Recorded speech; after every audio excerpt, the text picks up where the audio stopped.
hidup itu kadang-kadang terasa tidak adil ya. Kita sudah berusaha, sudah berdoa, tapi hasilnya kayak mana begitu, progresnya kok kelihatan lambat atau mungkin kayak jalan di tempat. Sementara ada orang yang kayaknya santai, berleha-leha, tapi kok gampang banget gitu hidupnya. Kenapa ya?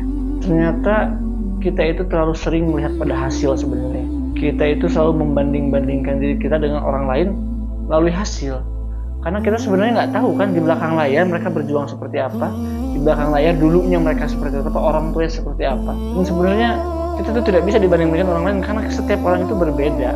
Kita tuh kalau teman-teman tahu ya, setiap orang itu punya ranah perjuangannya masing-masing, punya titik dia berjuang di mana. Sebenarnya kalau dipikir-pikir lagi nih, mungkin masalahnya bukan hidup yang nggak adil, tapi cara kita melihatnya, cara kita memandangnya.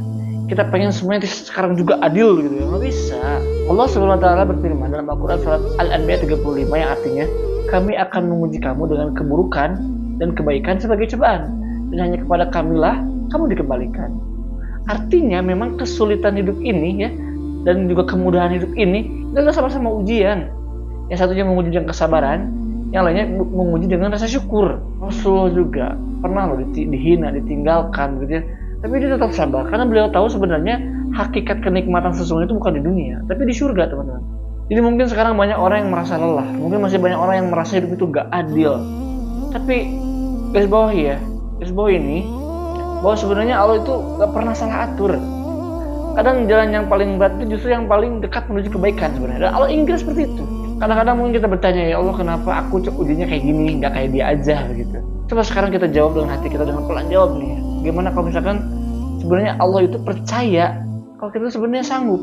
Dunia memang belum tentu ada teman-teman, tapi Allah itu selalu maha adil.